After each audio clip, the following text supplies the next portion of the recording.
Hello everyone, and welcome to Your Health, Your Choice. I am Dr. Roopnarine, and we are coming to you live from our studios at ACTN. On tonight's program, we're going to be discussing a little bit of an abstract but yet important topic. We're going to be talking about professionalism, ethics, and communication with specific relevance to us in healthcare. With me in studio tonight to provide his expert opinion on the topic is Dr. Averall Bethelmy. Dr. Bethelmy is a lecturer at the Faculty of Medical Science, the University of the West Indies. As usual tonight, our numbers should come up at the bottom of your screens, and we'll do our very best to get to your questions and comments in the final segment of the program. So guys, it's a different topic. It's a little bit of an abstract topic. We have an expert with us in studio tonight. So let's get the show going, and let's say hello to Dr. Bethelmy. Hey Doc, how are you going? Fine, Robin. Thanks very much for having me tonight. You're very, very welcome, Averall. Doc, it's the topic professionalism and ethics and communication. It's a very it's an abstract topic. However, it's a very relevant topic. The society for many years has been crying out for increased and improved professionalism, not only in healthcare, but in all professions across the board. You know, they've been calling out for improved professionalism, better communication, greater amount of empathy. They've been asking us where are our ethics. It's an important topic, and you're a man that has been put in charge or a part of a team to teach this topic to fellow medical students, to medical students.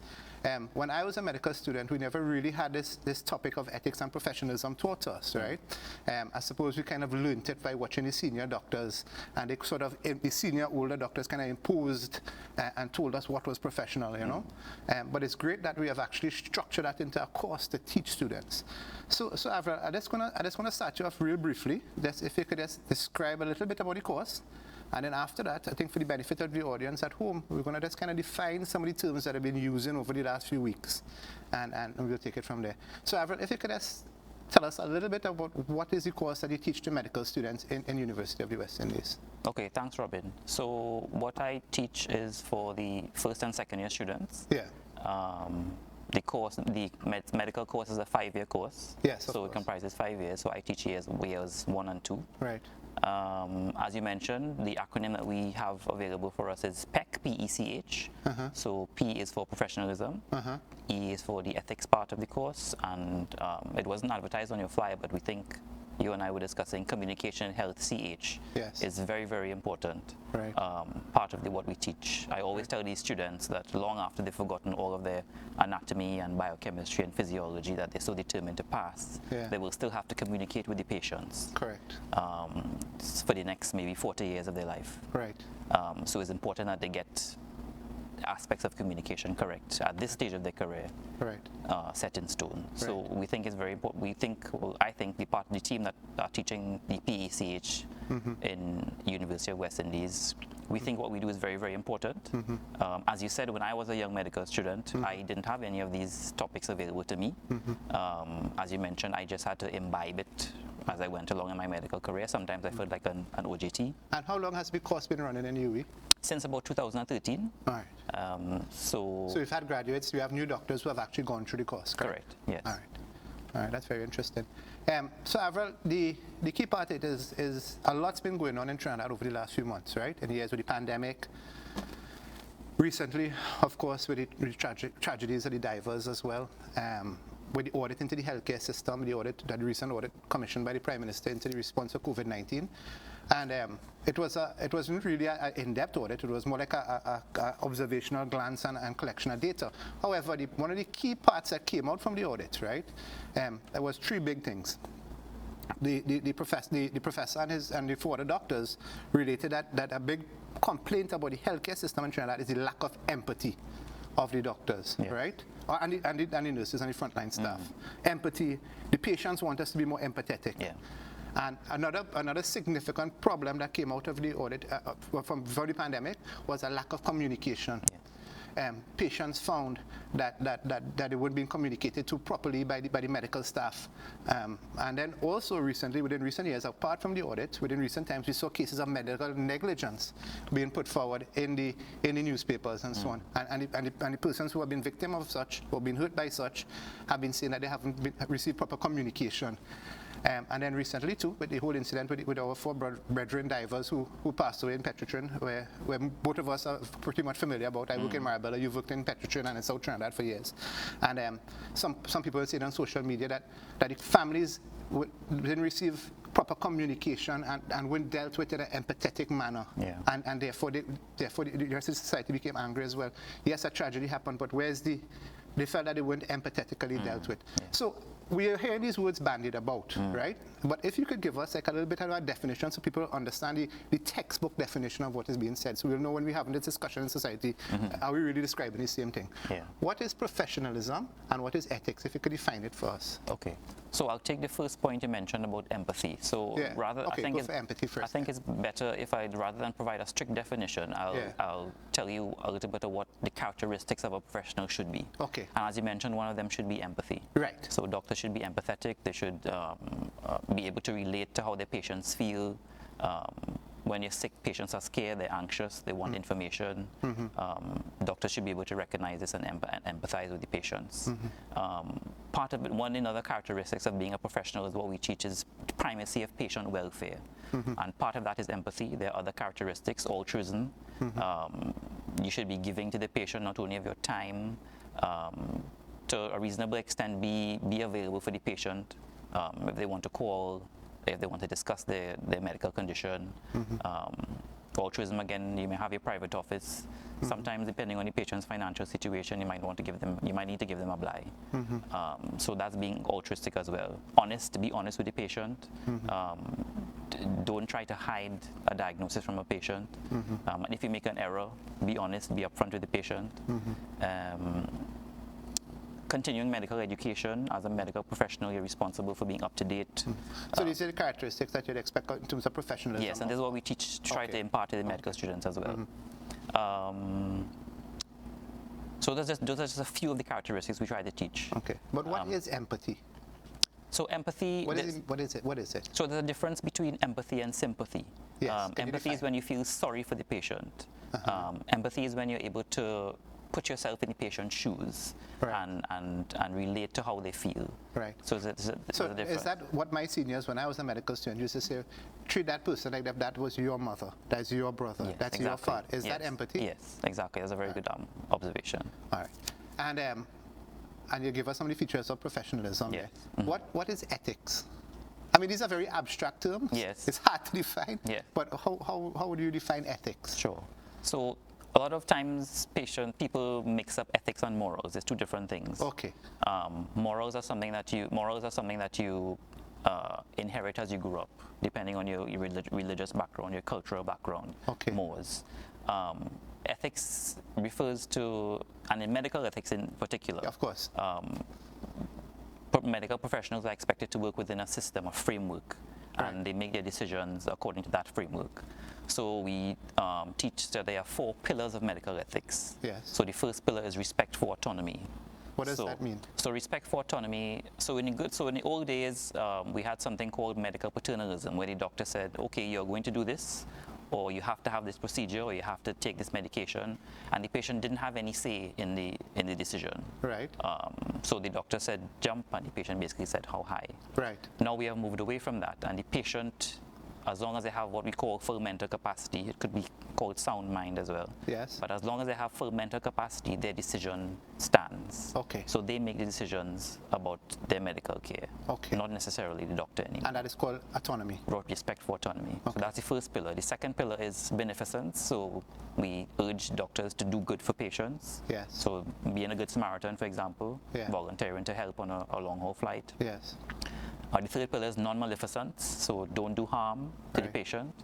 And then the fourth and final pillar is justice. Right. So we try to achieve, regardless of your race, gender, sexuality, we try to maintain health for everybody on an equal footing. So that's the framework, the ethical framework within which doctors are expected to work. Okay.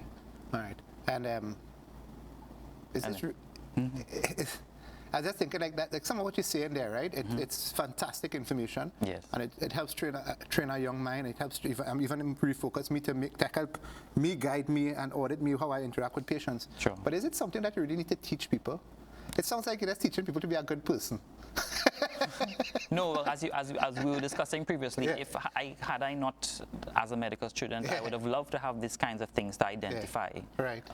So I would have loved to be able to be taught that the patient, you should have respect for the patient's autonomy, Right. and not try to, not bully, but browbeat them into taking a medical procedure. All right, and communication again. How Yeah. how So- is that important in medical practice? What so are we very- teaching? What are we teaching our young doctors in terms of communication? Yeah, so communication is very important because it has the vast majority of complaints Yes. from doctors, from the public, and not just in Trinidad but globally. Yes.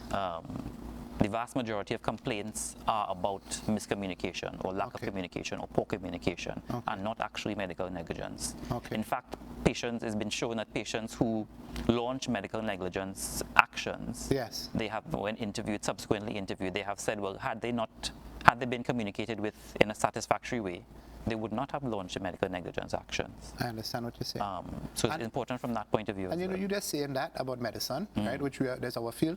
But I'm just hearing that back about everything in society. Yes. You know what I mean? It's just so relevant to everything. People always complain that they're not getting an empathetic ear. They haven't received communication. In one of the recent things, medical negligence actions, whatever, I was reading in the newspaper that the medical records weren't forwarded on to the victim, Yes. when they are a victim, wasn't forwarded on. And that just shows that I think it's frustration from the lack of communication Correct. that makes people want to go further and seek justice or get angry. Because errors and mistakes happen in this world. I think everybody understands that. What is negligence?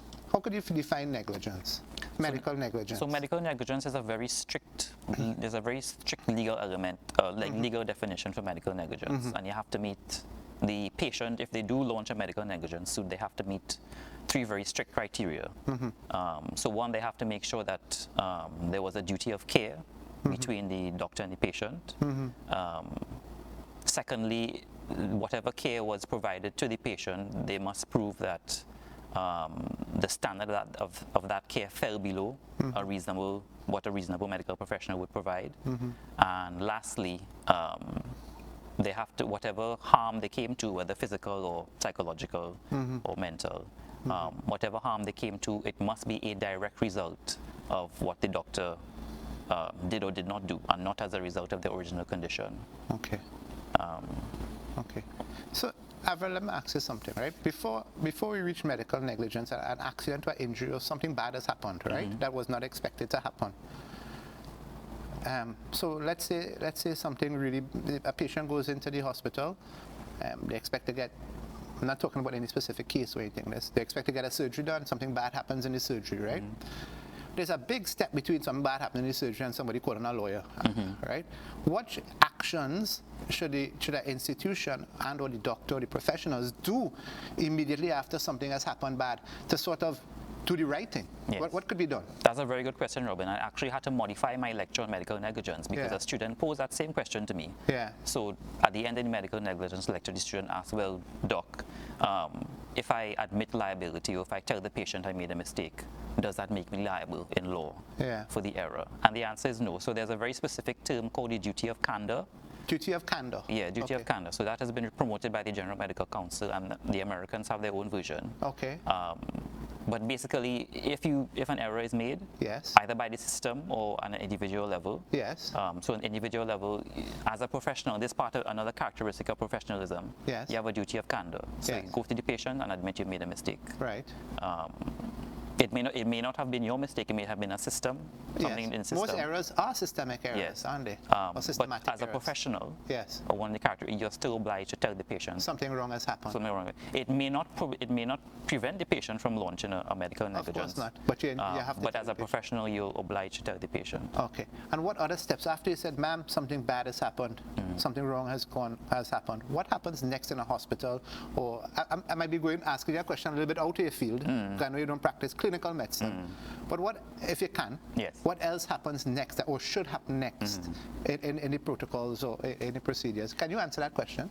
So ideally, after you've admitted your error and you've documented what in inpatient notes. You should be available to the patient should be able to speak to you. Because of course, if there's an error that has been made, the patient won't have questions. And sometimes the patient's family won't have questions as well. Right. So make yourself available. Communicate. Right. With the patient. Right. And this should be, I mean, ideally, I think when you're communicating with a patient, especially something that might be bad news, you need to really bring the patient in a comfortable area, into a comfortable setting, into a private setting, or the family, sorry, and explain that sort of, have that communication in a proper room. You don't put them in a shed in the car park. No. So, Averall, so you communicate to the family, and then what happens? What structure, what organizational things happen? Is there that notes have to be pulled, people have to be, second opinions have to come in, expert opinion, auditing, what happens? Yes. Well, after the entry is made in notes and we discuss with the patient, I mean, once you've done that, you've fulfilled your duty of candor. Right. Whatever happens after that is up to the patient. Okay. Usually, once there's good communication, we find that the patient is appeased and reassured. Right. Maybe you'll have to tell them things like what steps will be put in place so something like this will not happen again in the future. And I think it's very important. I mean, it's on in general, but important to stick with them after something has gone wrong, so make it and carry them way to the solution. Yes. For example, in a recent case, I don't know if it's true or not, I just using the reference of what I read in the newspaper, that the person who, like the lady got burnt internally after surgery, and she's like, the hospital was like, oh, we might not be able to, or the whatever. It was like, we might not be able to assist you with your monies to travel. And the biggest complaint is that people feel that they've been left alone and abandoned when something goes wrong, and they feel that those higher up are closing doors on them. And I think that's why things that's why things end up in the court. So, Averall, now is a good time for us to take a little break. Right? We had a good background insight into the field that you teach, and when we come back from the break, we're going to hammer into some specific medical examples and really try to see if we could understand the topic from there. Okay. All right, guys, so we're going to take a little break. Dr. Bethelmy is with us. Please send in your questions. It's a really abstract topic, but it's something that very relevant to us all in society and across all fields. Give us your opinion, your comments, and we'll be back in 1 minute. Thanks, guys.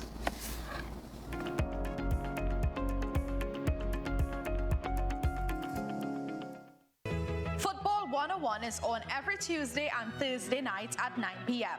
I'm your host, Joshua Matos, and I'm joined by Nikolai Marjorie, Jeremy Bridgenat, and David Lucky. This is where you'll get all the football news that you need to know. Glamorize football to what it is. The viewership speaks for itself at the end of the day. These guys are making billions on viewership. With heated banter. They'll have more trophies, more Premier League trophies, more You are talking past. You are talking past. I'm talking about current situation of the club. And trending discussions. Barcelona was built around Messi. Well, Messi created the most chances against Real Madrid in the Champions League. Covering all the major leagues. If you all don't win Europa, you can hold this. This is the only cup you all are going to hold. Failure to support their core coaches with the kind of budget. I think you have somebody delivering some food for you. We need to get service like this on the show. Yeah, I can do some of that right now. It's about that time. Football 101, bringing the field to your home. You have the most assists right now.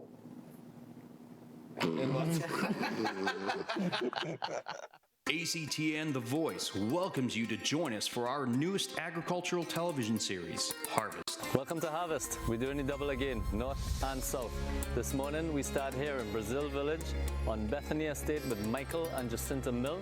You can look forward to a personalized tour around scenic Trinidad and Tobago, showcasing different agricultural practices and teaching us self-sustenance. So Wendy, you're about to show me your bromeliad house. Yes. Oh, this is lovely. This is what our customers refer to as the Mecca for bromeliads. Explore the many ways to make your harvest right for you. So our chicken coop is more or less built at a height whereby it's easy for us to go and just remove the wood shavings into our barrow. Now, you don't plant out your seedlings, you buy the seedlings, right? Yes, we purchase our seedlings. Here we are on a not quite monocrop site, but we have rows of tomatoes, rows of sweet peppers, and then you have the Milnes polyculturing. Join us every Tuesday at 6:30 p.m. Harvest, a new dimension in agriculture.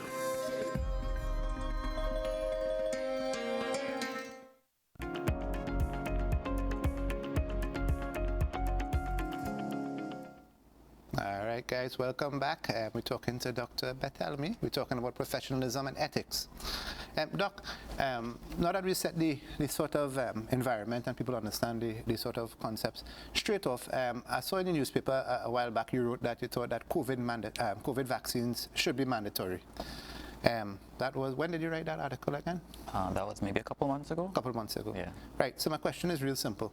Where do you stand now on mandatory vaccines, and is mandatory vaccination ethical? Is it medically ethical to mandate people to get a treatment that they may or may not be comfortable with? Okay, great question, Robin. I still support mandatory vaccination simply because of the science behind it. Yeah. I think by now the public is well aware of the concept of herd immunity. Yeah. So the more people that get vaccinated, the less chance the COVID virus has of mutating into another variant. I mean, we've had 3 or 4 variants so far. Yeah. I think we've been very lucky with the Omicron variant. So we don't want that to happen because we don't want to return to the good old days of lockdowns and economic restrictions and hard times for people. In terms of it being ethical, so the policy itself, I wouldn't describe it as being ethical or not. It's a policy that some governments have tried in an effort to increase vaccination rates. The problem with the ethical debate that surrounds mandatory vaccination goes back to the COVID-19. Yeah. So, well, any mandatory vaccination, basically, for any disease, goes back to one of the pillars we discussed earlier, the respect for autonomy. Correct. So I was looking at it when you said respect for autonomy, and I'm thinking, if my patient comes to me and says, "Hey, Robin, I don't want to. I'm taking this vaccine, but I don't really want to take it. But my boss man making me take it." I don't know how I'd feel. I'd probably just hold up here and go, "Wait, sir, are you saying that someone else is making you take this vaccine? You're not comfortable with this vaccine?" I would be a little bit hesitant to actually give it to them. So you want to think about it. You want to be comfortable because it goes back to what you just said. The man has a right to choose his medical treatment. No, true. He's a sound man. Correct. You might not like it, I might not like it, but it's his body, and it's his willpower and his will, and who is to say that he is wrong? They have a lot of people that make strange decisions sometimes in this society, and they have a lot of wisdom that we sometimes think it might not be wise. That's my point. Is it unethical to now not respect that? Yeah.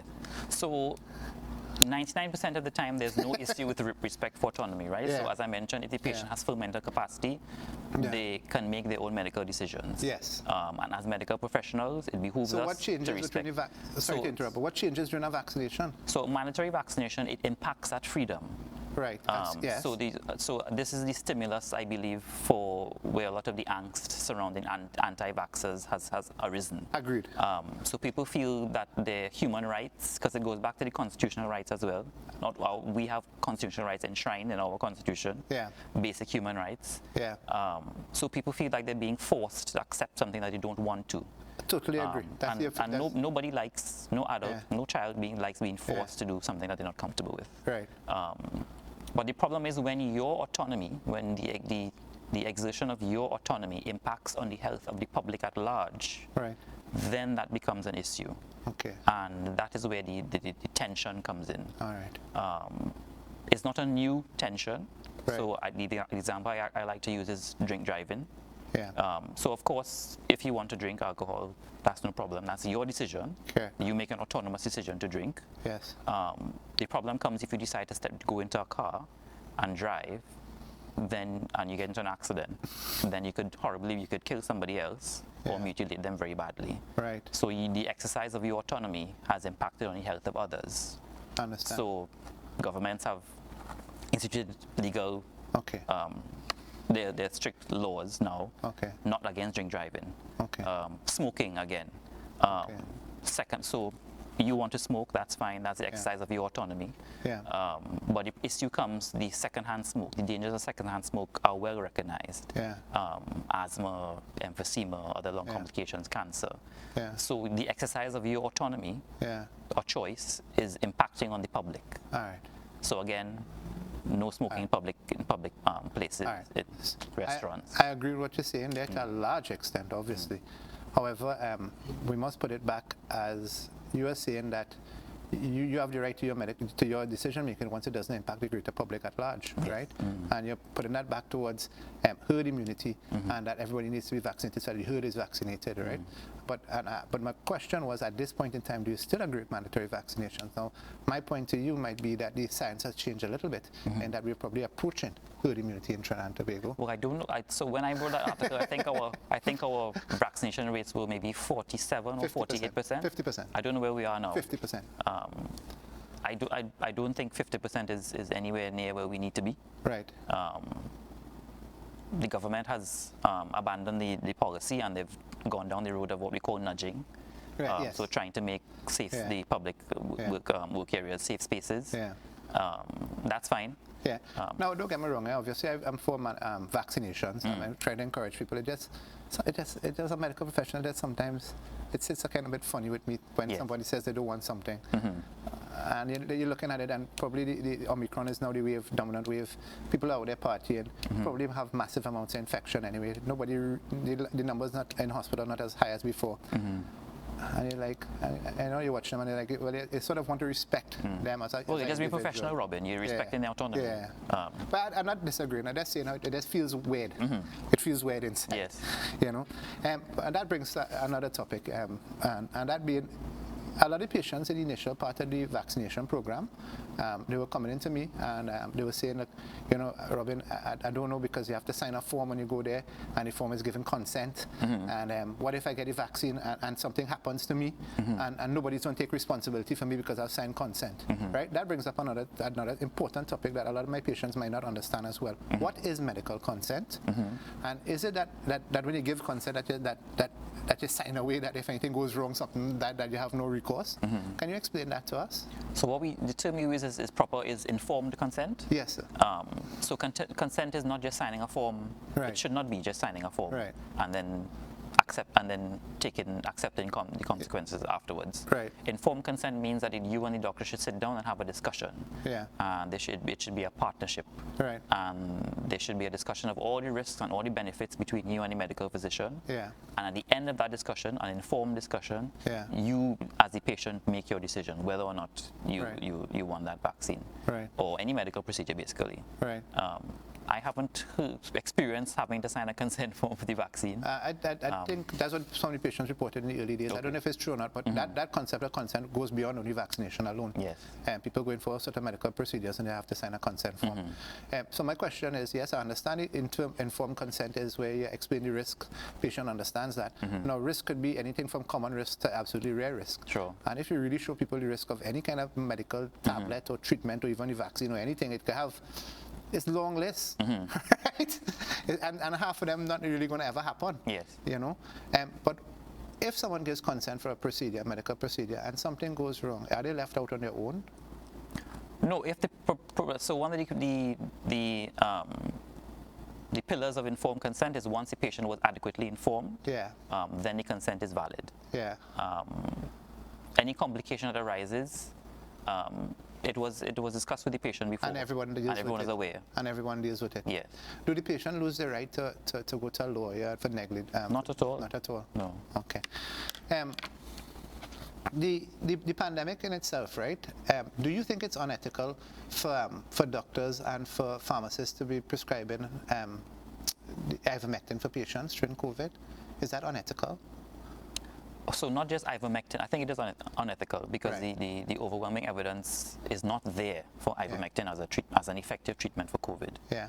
But what if a patient says, look, you know, I've been doing my research, I've been checking it up, I think ivermectin will benefit me. A doctor as well says, look, you know, I've been doing stuff, it sounds like it's working. And then they go and prescribe it. I personally think that's wrong, right? But I'm just presenting the other side of the coin so people understand the concepts that we discuss. So why is that unethical? Well, because the doctor knows that the efficacy of ivermectin is not there. And or should he or she should know. Yeah. And he or she is still prescribing it for the patient. And about the pharmacy that dispenses it? Well, at the end of the day, it really rests, the doctor is the one who's writing the prescription. So the burden rests on the doctor. The pharmacist just sees a prescription for ivermectin. He or she doesn't know what the ivermectin is being I mean, prescribed that'd be for. pretty much with the head buried in the sand if they don't know what's going on. Well, but there's nothing on the prescription that says. Yeah, but the cat duck can hide behind legalities. It's still unethical, isn't it? Yes. So, I mean, but on the other hand, a patient can't, there's nothing that says a doctor or a pharmacist. So, a patient cannot come and demand a specific treatment from you. No. Yeah. No. If you think that is not in the patient's best interest, yeah, you as a doctor don't have to give that to the patient. So it's unethical. Yeah. All right. So we'll move on from there. So the next thing that happens during the pandemic is that a lot of end of life scenarios and situations came about in the public healthcare system. Yeah. And it's been in private practice before the COVID pandemic as well. We've always had to deal with it. I'm not going to ask you a specific question, but I want you to discuss what are the typical end of life ethical and legal scenarios that pop up. Let's put a reference to it. For example, during the height of the COVID pandemic, people maybe were losing 20, 30 lives a day, right? I heard somebody in the newspaper, I'm not going to say who or whatever, say doctors playing God. Right? That is such a that basically infers or has put the assumption in people's head that the doctors in the ICU are choosing who lives and who dies. Does that happen? It's not so much that the doctor chooses who lives and who dies. It goes back to the pillars of medical ethics again. So one of those pillars we discussed was beneficence. So COVID, give an example of COVID. COVID it affects your lungs.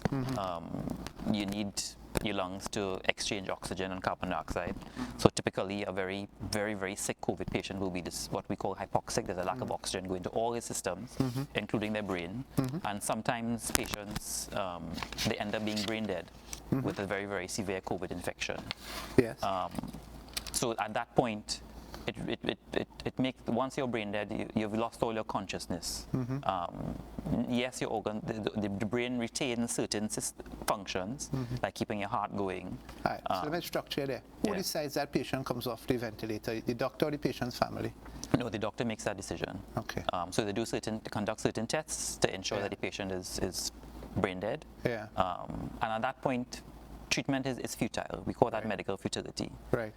It's cruel. It's cruel to keep a patient ventilated, and there's no hope of recovery. Yeah. So at that point, the intensive care doctors, the team, they do their assessments and then they approach the family. During they make a decision, and then the decision is made from there. During the pandemic as well, right? I remember the minister saying that a lot of private doctors were treating patients at home, giving them antibiotics and stuff and oxygen at home, and then later on they'd come into the hospital quite late and get very unwell. Is what the doctors doing unethical, treating a patient at home for COVID? Is that unethical? Because it kind of felt like that was the message being put across. I might be wrong. But is it unethical for a doctor to go home and treat a patient with COVID? That's my question to you. It's a hard question to answer. Not really. I mean, a lot of doctors do home visits anyway. Yeah. Some patients, for whatever reason, even pre-COVID, they may not have liked going to a hospital or to a health center. COVID just kind of magnified that whole issue. Obviously, patients didn't want to go out. They were scared of contracting COVID. So I'm talking about a patient who probably needs home oxygen, IV antibiotics and all that. Nothing wrong with that. You don't see that. I know of patients who have bought oxygen cylinders and have had portable oxygen. So you would disagree that, or you would say that's nothing wrong with the doctors doing that kind of treatment at home? I would probably go so far as to say if the patient called the doctor and said they were feeling ill. If the doctor didn't go, that would probably be more unethical than not going. And to see a patient in need. Because when I heard that, I thought maybe the emphasis, when I heard that coming from the little TV media conference that they had there over a few months ago, I think you remember it too as well, right, when he said that. But then there's a flip side. I don't think the minister really, or whoever else, was not really thinking about the other side. Maybe it's not the doctor treating, maybe the patient does not want to go into hospital. You know what I mean? Which is more than likely what happened. The patient does not want to go in hospital no matter what. And they say, doctor, I don't care. I want you to come home and I want you to look after me. No matter what, you do your best. I'm not going to hospital. Is there any ethical or legal or professional inconsistencies there? So again, we go back to patient autonomy. Patient can decide. Patient decides. And nobody could interfere with it. Yes, correct. Doctor, patient, forever. Nobody can say nothing different. No, once a patient makes that decision and patient's full medical capacity, that's good to know. They are responsible. So what if a patient says, Robin, I know I'm really sick and I want to die at home and I want you to be there, which has been said to me before. I want you to look after me no matter what. I'm not going to the hospital. Your advice to me is, Robin, go home and look after him no matter what. I would say, because again, it's good autonomy. It's good for me. It's an autonomous decision. Right. Yeah. All right.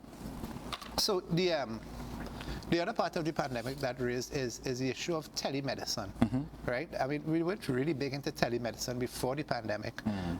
You might just get a phone call from a patient, you might answer the phone. But now there's a whole branch of this sort of telemedicine where consultations are actually done online, and consultations are done, or telemedicine can be done by the phone as well, and video. For me, I find those sit 100% there because I'm trained in the old school way of doing things. I was trained in Ireland, and you get up and you examine a patient, and if you have not put your stethoscope and check a patient and check everywhere, then you haven't done an examination, and you are deficient as a doctor, not the patient. Patient not ask you to do that.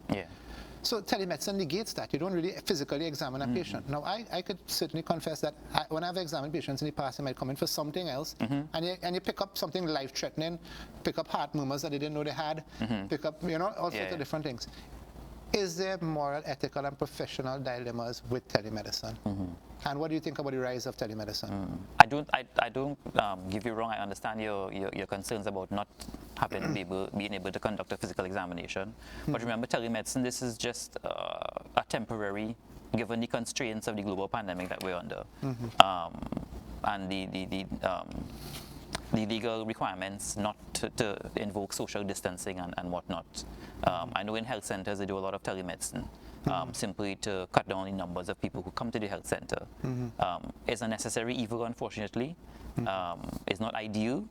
It's not ideal way to practice medicine, but this is the environment we're in now, and hopefully in the next year we won't be doing this telemedicine. All right, what if we do? I think once you let that out of the bag, there people will be. We've been saying that since 2020, isn't it? So now it's 2022. All right, so you say it's a way during the pandemic, you have no choice, you do telemedicine. However, many patients, I mean, there's more to life than the pandemic. People are working long hours. They're stuck in Port of Spain, the doctor in San Fernando, your doctor in Port of Spain, you in San Fernando. There's huge traffic. Telemedicine becomes a very easy point of convenience. So I suppose from that aspect is good. But is there, if something goes wrong, is there legal liability on the doctor? Because there's limitations. You haven't really done a full examination. What are the expectations on both parties? If for any reason from the history that the doctor takes over the phone, if they're in any way concerned, they should strongly recommend to the patient, you should come into the hospital now, or you should come into the health center now, or come into my office where I can do a proper physical examination and do some tests. If there's not that communication, then of course the issue of negligence raises its head. So doctors should be able to communicate with the patient properly, make themselves available. So that's one of the things with telemedicine as well. Once you go down that route, you should really be available for the patient more than normal. All right. So Averall, I think now's the time to take the second break. And so guys, we just want to take a second break, and we'll be back in one moment.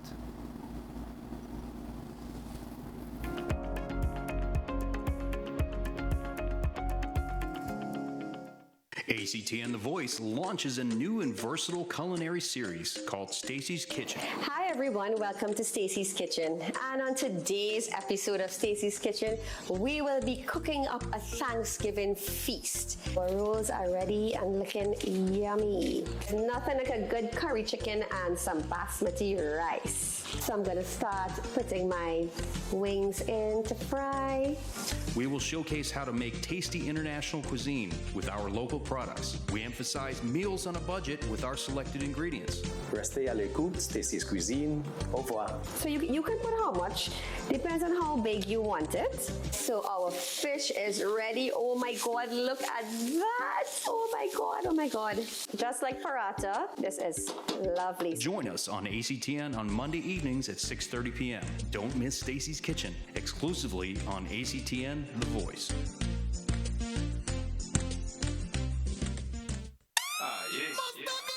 Keep the popcorn popping, no, we're not stopping. Relax. So you know we in session. Time to talk through it, I don't miss a load. Relax. So you know we in session.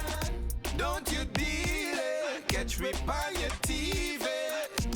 Every Thursday, ACTN The Voice in session. Yo, my name is Elisha. And my name is J Prince. This Thursday and every Thursday at 8 p.m. we are in session.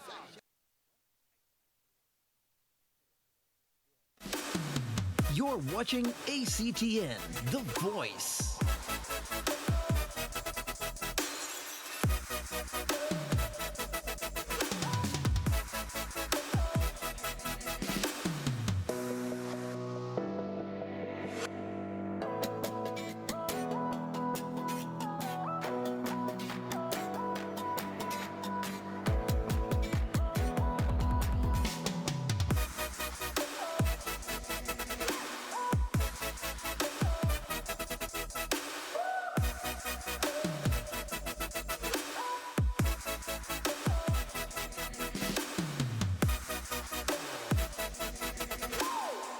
Connect with ACTN The Voice on Facebook or Instagram at ACTN The Voice. ACTN The Voice, your family-friendly station.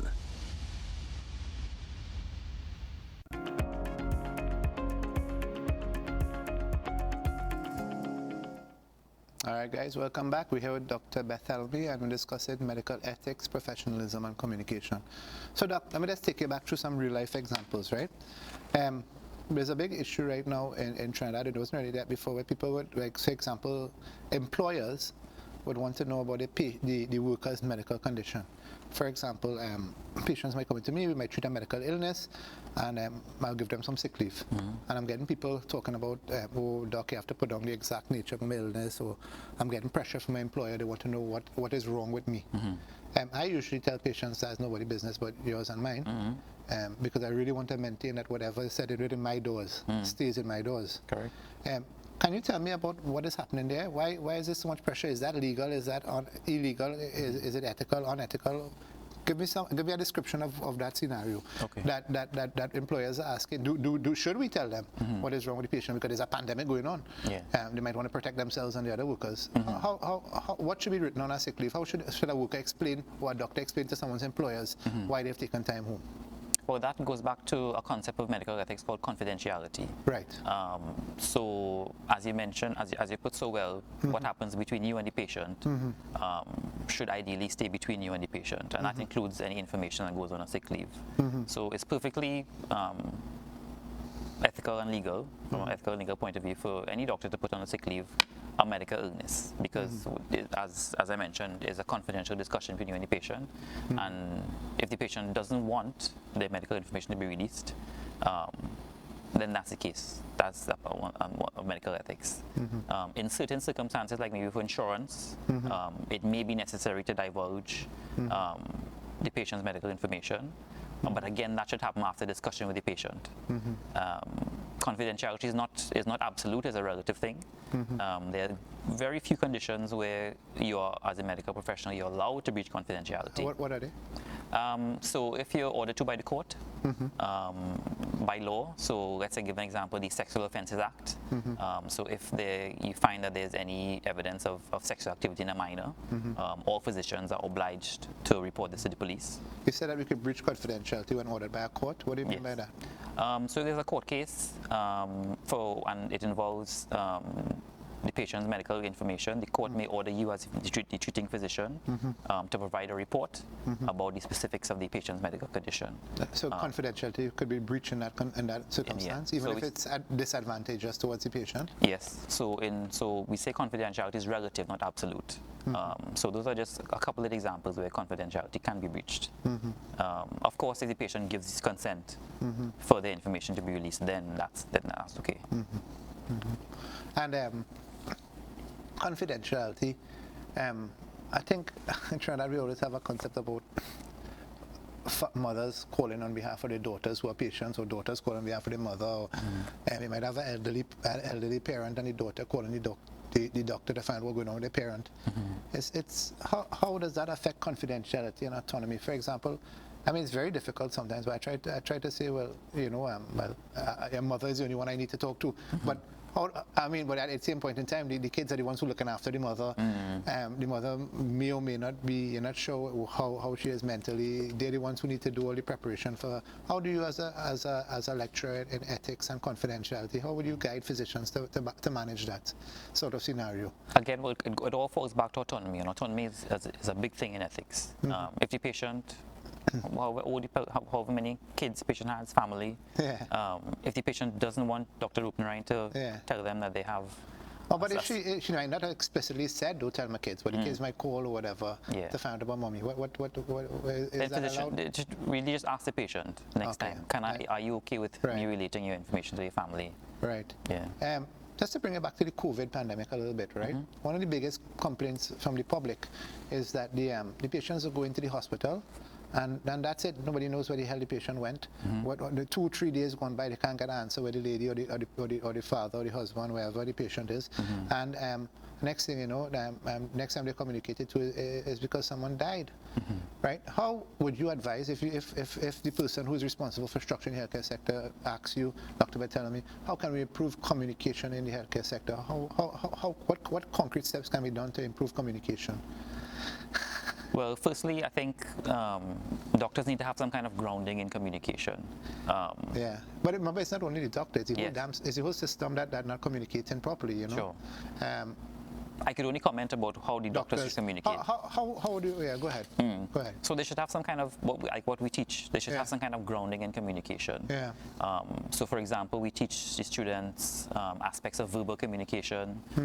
We teach them how to be aware of the non-verbal aspects of communication.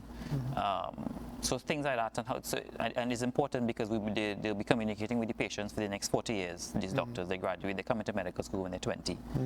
So we'll be doing this for the next 40 years, right? Yes. So it is very, very important.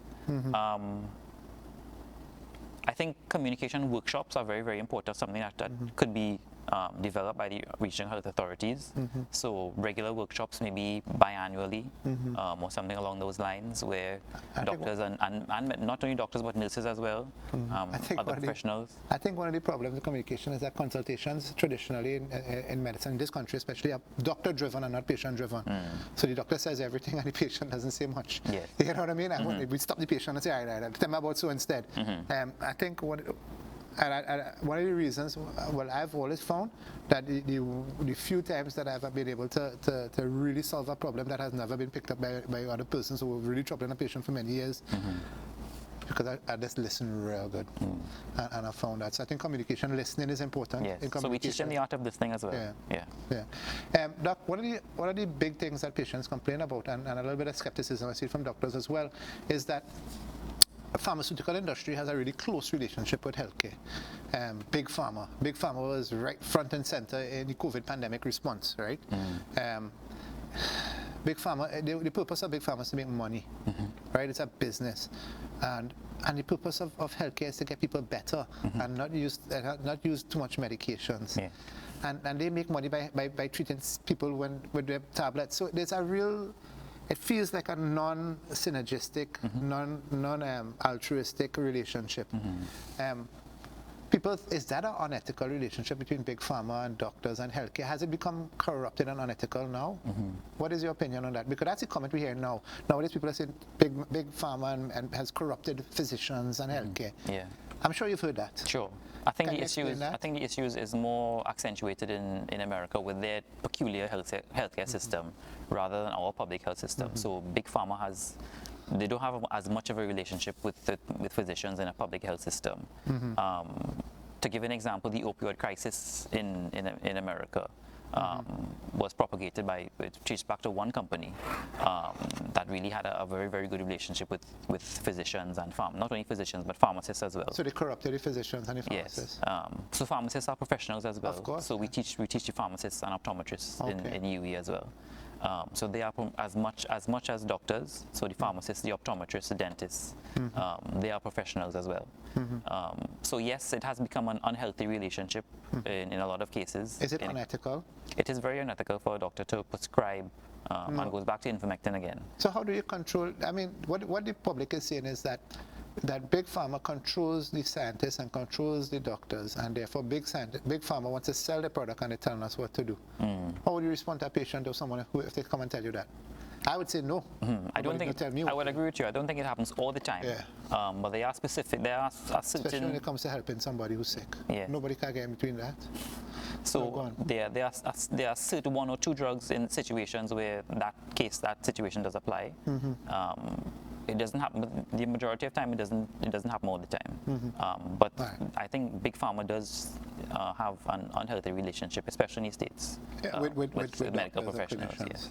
Yeah. Okay. So the other question I want to ask you, right? Something that always sat badly with me as a practitioner in Trinidad, right? I found that a lot of the patients, private healthcare, like beyond the primary healthcare that I give, private healthcare is expensive for the average man.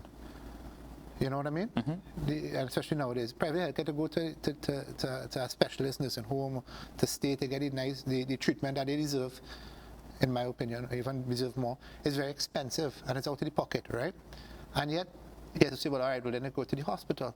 But then in the hospital, sometimes, because the hospital does a great job, the facility is not available, the waiting times are extremely long, the medication are not available, and in rare circumstances, the actual specialty or the treatment that they need is not available.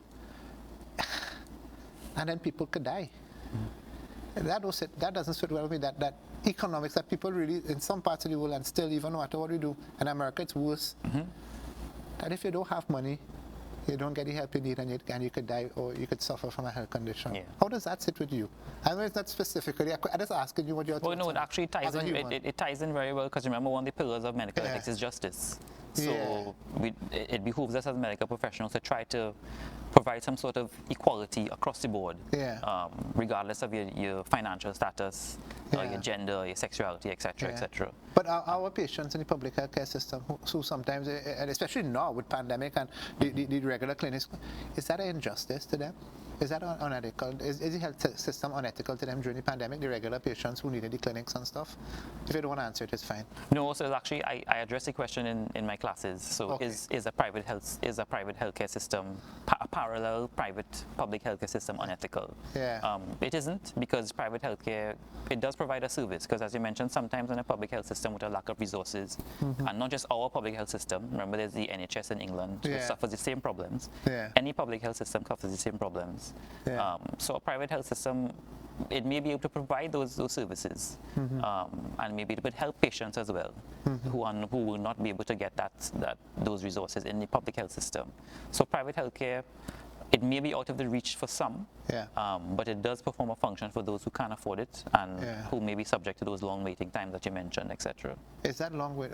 See, for me, maybe it's my nature as a physician, but I want my answers back right away, and I want to see people get better real quick. These long waiting times, right? It's obviously nobody wants long waiting times in the system, but I just find it so slow. It's so slow, and I feel like it's been an injustice to people. I think that's a little bit unethical. It's an injustice, but it's a fault of any public healthcare system. Right. Once there's a lack of money, you only have so much. There has to be some kind of rationing. And unfortunately, surgical waiting times, lack of equipment, sometimes basic things, lack of drapes, surgical drapes, instruments. These things serve to prolong waiting times. In the COVID pandemic as well, that is the next issue. There was a complaint as well, again, people are hearing on social media, I'm not saying is that true, it's just something from the voice, something, that certain, you only have X amount of ventilators. We have a limitation of ventilators in the country to help people, and we have more people who sick, and this is during the height of the pandemic, and who crash in. Is there ethical dilemma? Again, it goes back to rationing, lack of resources. We only have so many beds. Who do you help? Who do you help? For example, everybody's crashing in the ICU. You only have about 6 ventilators. You have multiple patients to attend to. How do you? So it's just clinical. It's just to show you how the kind of circumstances intensive care doctors have been operating on for the past 2 years now. You only have 4 ventilators, 6 ventilators. It's crazy, isn't it? You have a ward full of very ill patients on oxygen, face masks. It's tough. And you can see where the stress lies. There's not just physical stress, but mental stress. Because you're getting calls, do you have a bed? Do you have a bed? Do you have a bed? And you have to say no, because the patients aren't getting off the ventilator. Is it unethical for a system, administrative system, I'm talking about the authorities now, that if they cannot provide medical care for someone or don't have the specialty available in the hospital, is it mandatory on the state, or should the state not provide that care regardless? Maybe they source it from externally or send the patient abroad or something. Do you understand what I'm trying to say? Yeah. How could we talk about ethics in healthcare when the biggest healthcare provider is the state? So we have to put ethics in their hands as well. They can't just function like any other state body. They have to be ethical in terms and benefits and so should the state be accountable, or are they accountable to give people medical treatment abroad or anything like that? So there have been 1 or 2 legal cases where patients, not here but in the UK, they've actually sued the state for not providing them with enough resources. The state has simply said, well, look, we only have so much money. We can't provide all the resources that are required. And it ended there, basically. And the patient have to go and raise the funds elsewhere, like they normally do barbecues and so on. All right, Doc. Well, I think we've come to the close, come to the end of the program. It was a different program. I'm glad I did it. I'm glad I had you on the program. I learned a lot. It provided me with a little bit of framework. Ethics, having someone like yourself who is, I would say, an expert on ethics and professionalism, that's basically guide a discussion. It's very important because then the professional, the clinician, the public, the patient, everyone could kind of have a sort of a mediator, center post to know whether they're going this way or whether they're going that way. The patient, more importantly, because they will know whether they've been treated wrongly or not. And I think it's an excellent program. The program that you teach, I think it's an excellent program for young doctors, because it's not just about how you feel and what your morals are, or how you grew up and you make you a good person or a wrong person, you'll be a good doctor. No, these things actually need to be taught. Because a lot more than just doing the right thing. There's a lot more information, it's a lot more specific, and there are techniques that you teach people, and there are different pathways that the student learns. So yeah, I guess, guys, we could teach people professionalism, we could teach them ethics and morals. So Doc, I just want to thank you for coming on the program and sharing with us tonight. Thank you, Robin, for giving me the opportunity to come and impart the knowledge of the course and what we teach. Yeah, it was brilliant. Thanks a lot, Doc. All right, guys. So again, thanks to Dr. Bethelmy for his wonderful discussion tonight. I really enjoyed it. I hope you enjoyed it at home as well. And thanks to everyone for tuning in. Thank you for Josh for helping us produce this program tonight. And we'll see you again next week. All right, guys? So have a pleasant evening. Take care. God bless. We'll see you again next week. Good night, everyone.